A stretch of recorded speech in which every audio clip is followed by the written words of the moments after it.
Prince Andrew has broken his silence over newly released vision of him inside paedophile Jeffrey Epstein's New York home in 2010, after the financier's conviction. The Duke of York says he's appalled by the recent sex abuse claims surrounding Epstein as he remains holed up in a Spanish hideaway.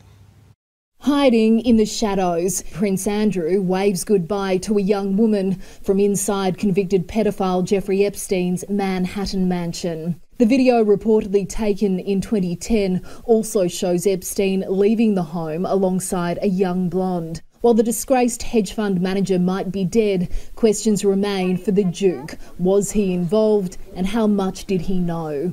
The Prince is yet to explain this photo with his arm around alleged victim Virginia Roberts, who was just 17 years old at the time. In court documents, she claims she was forced to have sex with the Prince under Epstein's orders.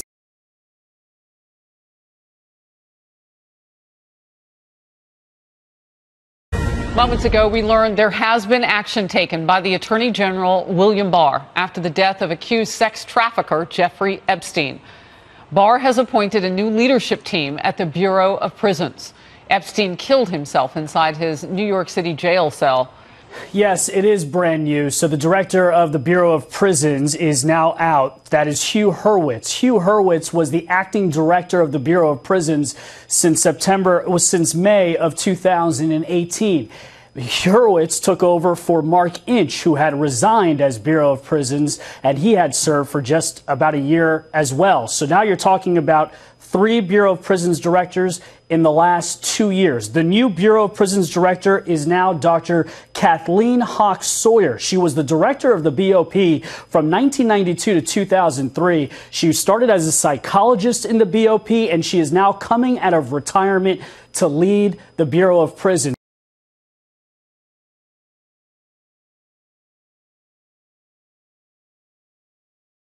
Question, sir. Anchor fully awake? Yes, anchor is up. Anchor lifted and underway at last, in the darkness, heading east into the Mediterranean. A few hours before the departure, supplies had been loaded on the Adrian Dario 1. In the choppy waters, a specialist engineer had been winched up, along with at least 5 new crew members. The engineer was brought on board to attend to a technical issue, planning to return to shore later.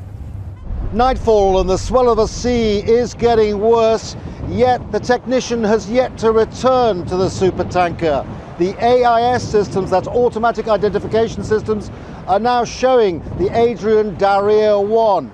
Later, the technician had finished his work and returned to shore. But who will end up with $140 million worth of crude oil? This is obviously going to be one of the most tracked vessels over the next few days, and therefore we're going to have a very clear idea where it goes.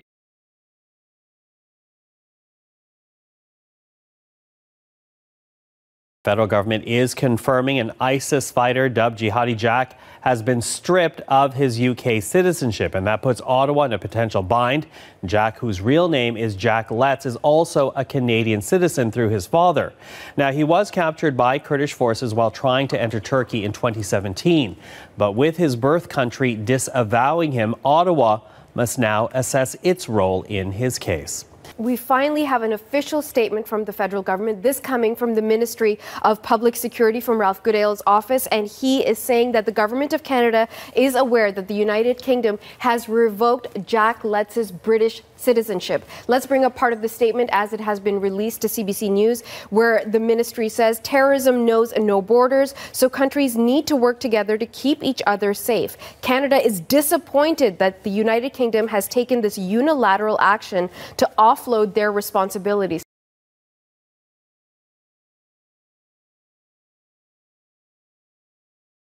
Mohammed Sadiq may never regain his vision in one of his eyes.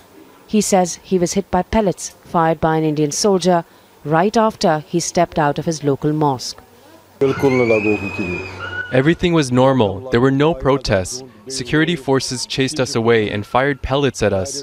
One more person older than me was also injured. He was discharged from hospital yesterday. Mohammed accuses security forces in Indian-administered Kashmir of targeting Kashmiris. He shows us his back, with scars of what he says are pellet injuries.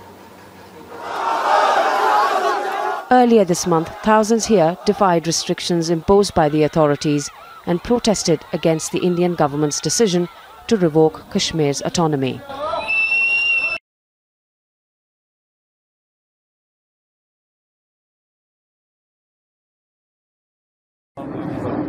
A Syrian or Russian warplane is believed to be behind this air attack close to a Turkish military convoy. It was making its way through the opposition-controlled province of Idlib. Turkey says it was heading to one of its observation posts. That's in the Hama town of Morek, and like the rebel-controlled town of Khan Sheikhoun a few kilometers away, it could soon come under siege as Syrian government forces and their allies advance. The Syrian Foreign Ministry is accusing Turkey of trying to stop the army's advance and providing support to what it calls terrorist groups. Turkey's local allies, the so-called Syrian National Army, were recently seen heading to the front lines to help fight the government's military push.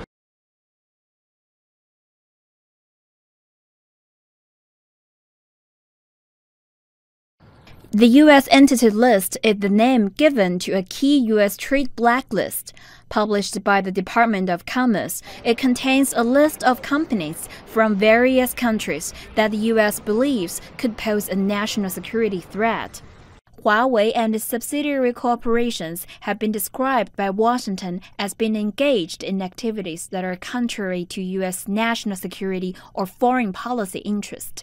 Companies on the entity list are generally barred from doing business with U.S. companies. Meanwhile, U.S. companies cannot export products and software to firms on the list unless they apply for a license from the Bureau of Industry and Security. Huawei has been working with a broad range of U.S. suppliers for its products, including chip makers Intel and Qualcomm, and Google for its Android operating system. The restrictions are expected to make the Chinese tech giant lose access to critical products and services.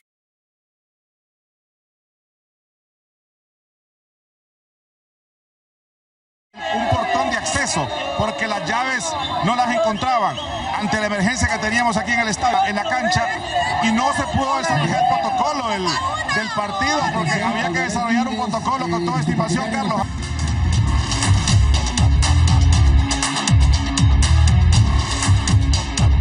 Todo eso, viejo, claro, los asientos llenos de vidrio, todo. Ya rompieron los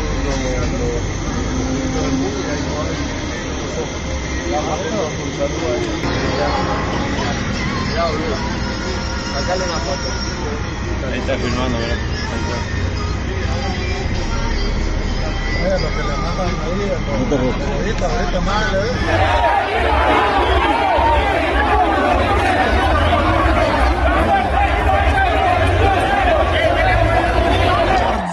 a la policía y a los militares que abran los portones para que no haya una desgracia mayor. En vez de Olimpia Motagua, que ya tendría que haber empezado, en vez de Olimpia Motagua, que ya tendría que... La telenovela de la invasión de Caña.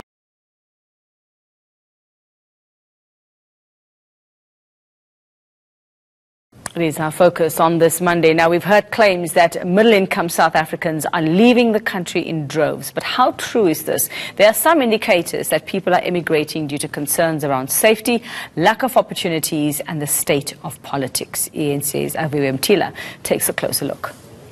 All houses that were sold in South Africa, it's estimated that 13.5% of those are from people who are leaving the country.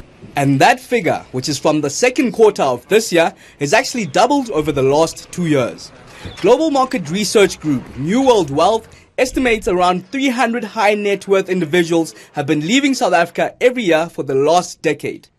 But there's increasing evidence that middle income earners are also looking for greener pastures. We are definitely seeing an increase in the middle segment specifically, where people are disposing of their properties to emigrate.